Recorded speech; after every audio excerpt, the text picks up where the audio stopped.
Let's journey back to 1835, a year that stands as a cornerstone in the history of media and hoaxes. Imagine a world where the printed word was king, a beacon of knowledge in a time before radios, televisions, or the internet. Newspapers were not just daily reading, they were the primary window to the wider world for many. In this vibrant era, a unique and extraordinary story was born, capturing the imagination of the public like never before. The Great Moon Hoax. It was a time ripe for such a tale, where the blend of limited scientific understanding and boundless human curiosity created the perfect ground for one of the most sensational and captivating stories in the history of journalism. This was more than just a story. It was an event that would forever highlight the power of the media and its ability to shape public perception and belief. In 1835, in the bustling streets of New York City, a famous newspaper called the New York Sun made a big decision. They started to publish a series of exciting articles. These weren't just ordinary news stories, they were about something that would astonish everyone. The articles said that something incredible had been discovered on the moon, all thanks to a very well-known astronomer named Sir John Herschel and his amazing telescope. Imagine living in a time when newspapers were how people learned about the world. Now imagine opening your newspaper and reading that there was life on the moon. The New York Sun told its readers exactly that. They wrote about forests, oceans, and even strange animals living on the moon. They said Sir John Herschel had seen all this through a powerful telescope, much stronger than any telescope people knew about. The New York Sun was a newspaper that many people trusted, so when they told this story, a lot of people believed these stories. They used scientific-sounding language and lots of details to make the story of moon life seem possible. This was big news because, back then, people didn't know as much about the moon as we do now. The idea of discovering life there was both exciting and believable to many. Sir John Herschel was a famous scientist, so saying he was the one who made this discovery made the story even more convincing.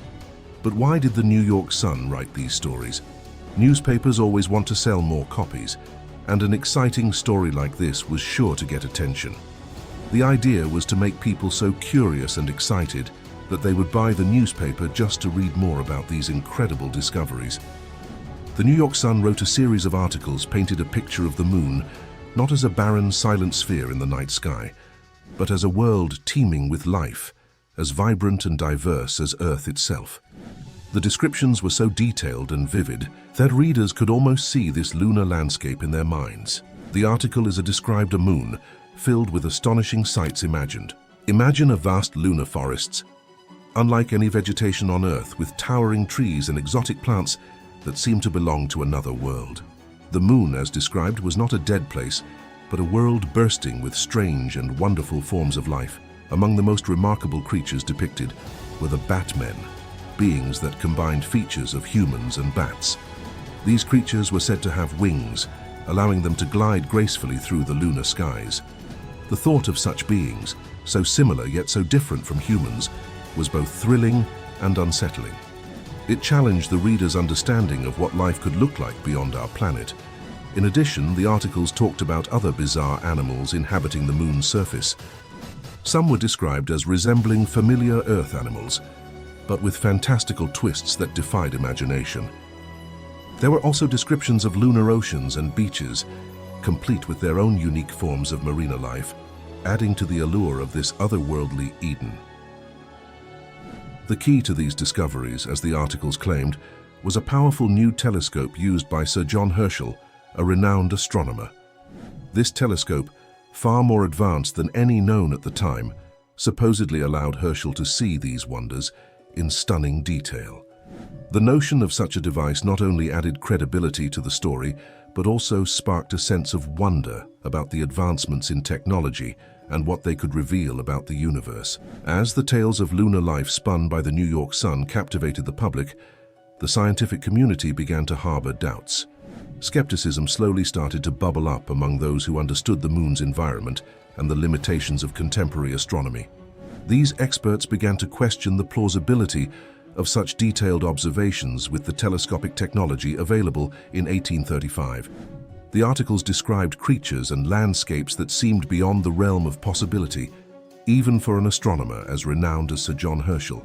This growing skepticism among scientists and some keen observers led to a crucial turning point in the story of the Great Moon Hoax.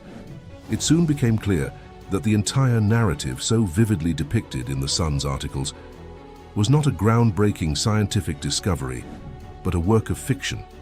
The mastermind behind this elaborate tale was Richard Adams Locke, a journalist with a flair for satire. Locke had not set out to deceive the public maliciously. Rather, his intention was to create a parody, a creative commentary on the sensationalist journalism of his time. Locke's writings were a sophisticated blend of science fiction and satire. He used technical language and detailed descriptions to lend an air of credibility to his accounts. The articles were so well crafted and convincing that they managed to fool not only the general public, but also some members of the scientific community, at least temporarily. The tale of lunar life was a testament to Locke's skill as a writer and his understanding of the public's fascination with the unknown. The revelation that the Great Moon Hoax was in fact a hoax sent shockwaves through the readership of the New York Sun and beyond. For many, the news was a disappointment, as the enchanting world they had believed in vanished before their eyes. For others, it was a lesson in critical thinking and the importance of questioning even the most seemingly authoritative sources. Despite the unveiling of the hoax, the New York Sun did not face significant backlash for its role in disseminating these fantastical tales. On the contrary, the newspaper gained notoriety and popularity. This reaction highlighted a curious aspect of human nature: the enjoyment of a well-told story, even if it turned out to be untrue. The Great Moon Hoax also served as an early example of the power of the media to shape public perception and belief, a theme that remains relevant in today's world of instant and widespread information dissemination. The story of the Great Moon Hoax, with its blend of science, fiction, and satire, remains a fascinating chapter in the history of journalism. It serves as a reminder of the thin line between fact and fiction, and the responsibility of the media in shaping public knowledge. The hoax also underscores the importance of skepticism and the need for critical analysis of the information we consume, whether it comes from a newspaper, a television screen, or a digital device. Even after it was revealed that the stories were entirely fabricated, the Sun's readership remained strong, illustrating the public's fascination with sensational stories. This incident from the 19th century holds significant lessons for us today. It shows the powerful influence of the media in shaping public opinion and belief. The Moon Hoax highlights how compelling narratives, even when untrue, can capture and sway the public's imagination. It also serves as an early example of the need for critical thinking and skepticism when consuming media. The enduring popularity of the New York Sun, despite the hoax, reveals an interesting aspect of human nature: our attraction to and enjoyment of captivating stories, regardless of their truthfulness. This response from the public also points to the complex relationship between media outlets and their audiences. The incident demonstrates that while sensational stories may attract attention, they also carry the risk of misleading the public. The Great Moon Hoax is a reminder of the responsibilities that come with journalism and storytelling. It teaches us the importance of verifying information and being cautious about accepting claims at face value. In today's world, where information is readily available and spreads quickly, this lesson is more relevant than ever. The hoax encourages us to be discerning readers and viewers, to question what we see and hear, and to seek out reliable sources of information. In conclusion, the Great Moon Hoax of 1835 is far more than a quirky episode from history. It serves as a powerful reminder of our innate fascination with the unknown and the extraordinary. This event from the past teaches us the importance of maintaining our curiosity about the world, while also emphasizing the need for critical thinking. As we explore new ideas and stories, let's do so with a keen and questioning eye, balancing our natural wonder with a healthy skepticism. This story not only entertains but also enlightens, reminding us of the lasting impact of media narratives on our understanding of the world.